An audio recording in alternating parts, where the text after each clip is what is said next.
நண்பா எல்லாம் எப்படி இருக்கீங்க? இந்த வீடியோவில் விவசாயத்திற்கு பயனுள்ள வகையில் சுலபமான முறையில் எப்படி உரத்தை தெளிக்கலாம் அப்படின்றத தான் பார்க்க போகிறோம்.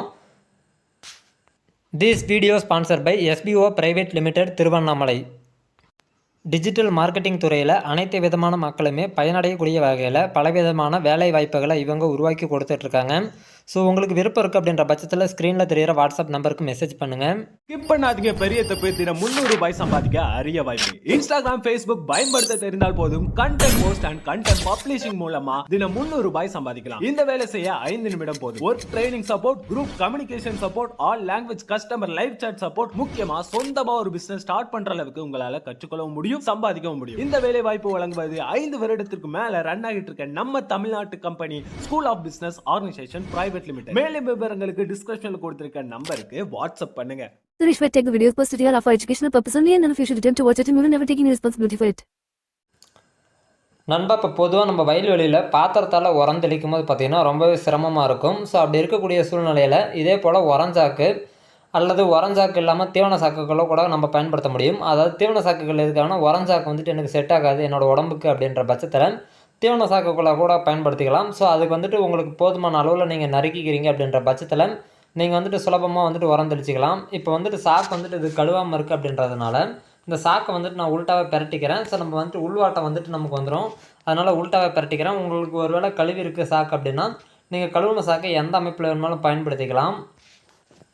இப்போ வந்துட்டு மேல் பகுதி வந்துட்டு தையல் பிரித்த பகுதி. இந்த தையல் பிரித்து தான் நான் கை வச்சிருக்க இடத்துல வச்சுருக்கேன். ஸோ இந்த இடத்துல தான் நம்ம கட்டிங் போட போகிறோம்.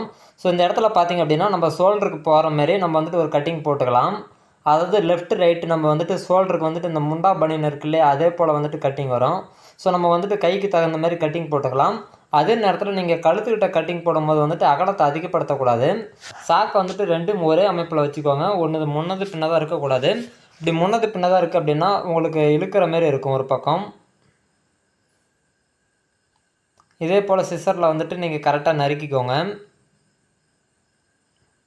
இப்போ ஒரு பகுதி நறுக்கியாச்சு. இதே போல் சேமாக இன்னொரு பகுதி நறுக்கிக்கோங்க. நறுக்கின பிறகு பார்த்தீங்கன்னா நடுப்புற வந்துட்டு அந்த காற்றுல தூக்கின மாதிரி இருக்கும்போது பார்த்தீங்கன்னா தெரியும். ஏன்னா அது வந்துட்டு நம்ம தையல் பிரிக்கக்கூடிய பகுதி அப்படின்றதுனால அதனுடைய அமைப்பு விலகி தான் இருக்கும். ஸோ அதை நம்ம தான் மூட்டிக்கணும், அதாவது ஒன்று சேர்த்துக்கணும். ஸோ இப்போ பார்த்தீங்கன்னா லெஃப்ட் ரைட்டு 2 பகுதியுமே இதே போல் கட் பண்ணிக்கலாம். நான் ஏன் அந்த பேப்பர் அளவு வச்சு நான் கட் பண்ணுறேன் சாக்கு அப்படின்னா, ஸோ ஒரு பகுதி வந்துட்டு குட்டையாகவும் ஒரு பகுதி வளர்த்தியாகவும் போயிடக்கூடாது அப்படின்றதுக்காக ஒரே போல் இருக்கட்டும் அப்படின்றதுக்காக நான் ஒரு அளவு மாதிரி கணக்கு வச்சுக்கிறேன். ஏன்னா ஒரு பக்கம் வித்தியாசம் தெரியும் அப்படின்றதுக்காக. இப்போ நண்பா சாக்கை மூட்டியாச்சு. இப்போ வந்துட்டு நான் அதுக்கு டொயினை பயன்படுத்தி தான் மூட்டியிருக்கேன். இப்போ இதோட பகுதியில் வந்துட்டு உரம் வந்துட்டு போடக்கூடிய அமைப்புக்கு நம்ம வந்துட்டு உங்களுக்கு வேணுங்கிற ஹைட்டு கணக்கு பண்ணிக்கோங்க. நான் வந்துட்டு கிட்டத்தட்ட ஒரு அரை சாக்கில் வச்சுட்டு நான் கட் பண்ணியிருக்கேன். உங்களுக்கு வேணுங்கிற அளவு கணக்கு பண்ணிக்கோங்க. வச்சுட்டு நீங்கள் சாக்கை ஒரு பிரட்டினீங்க அப்படின்னா தொட்டி போல் ஒரு அமைப்பில் வந்துடும். ஸோ இதை நீங்கள் வந்துட்டு பேக் எப்படி மாட்டுறீங்களோ அதே போல் நீங்கள் தூக்கி மாட்டினீங்க அப்படின்னா சரியாக இருக்கும். நீங்கள் கழுத்துக்கிட்ட மட்டும் கட்டிங் வந்துட்டு ரொம்ப பெருசாக பண்ணிடக்கூடாது. ஒரு வேளை ரொம்ப பெருசாக பண்ணிட்டீங்கன்னா உங்களுக்கு ஷோல்டர்லேருந்து விலகி வர பார்க்கும். ஸோ கழுத்துக்கு வந்துட்டு டிஷர்ட்டில் என்ன நெக் சைஸ் இருக்கோ அந்த நெக் சைஸில் வந்துட்டு நீங்கள் கணக்கு பண்ணுறீங்க அப்படின்ற பட்சத்தில் உங்களுக்கு சுகராக கரெக்டாக இருக்கும். இந்த நெக் சைஸ்லாம் பெருசாக போனால் என்ன நடக்கும், இதனால் பிரச்சனைகள் எப்படி என்னன்றதெல்லாம் உங்களுக்கு ஃப்யூச்சரில் வரக்கூடிய வீடியோஸில் ரொம்ப டீட்டெயிலாக காட்டுறேன். நீங்கள் வந்துட்டு நெக் சைஸ் பெருசாக இருக்குன்ற பட்சத்தில் பேக் வந்துட்டு வெளியில் தான் விலகி வர பார்க்கும் ஷோல்டர்லேருந்து. இப்போ பார்த்தீங்கன்னா ஷோல்டரில் கரெக்டாக ஃபிட் ஆகிட்டு இருக்குது. இப்போ பொதுவாக வந்துட்டு ஒரு பாத்திரத்தில் நான் எடுத்துகிட்டு போனோன்னா இந்த 50 கிலோ உரஞ்சாக்கோட மதிப்பை நாங்கள் வந்துட்டு கிட்டத்தட்ட பாத்திரத்தில் போடும்போது நான் ஒண்டியாக போடும்போது ரொம்ப டைம் எடுக்கும்.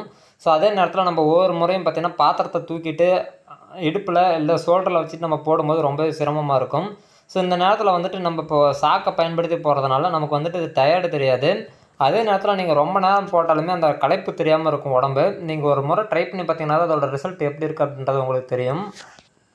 ஃப்யூச்சரில் இதே போல் பலவிதமான டிப்ஸ் அண்ட் ட்ரிக்ஸை பார்ப்போம். ஸோ இந்த வீடியோ பிடிச்சிருக்கும் புரிஞ்சிருக்குன்னு நினைக்கிறேன். ஸோ ஃப்யூச்சர் அப்டேட்டுக்கு தொடர்ந்து ஃபாலோ பண்ணுங்கள். நன்றி நண்பா.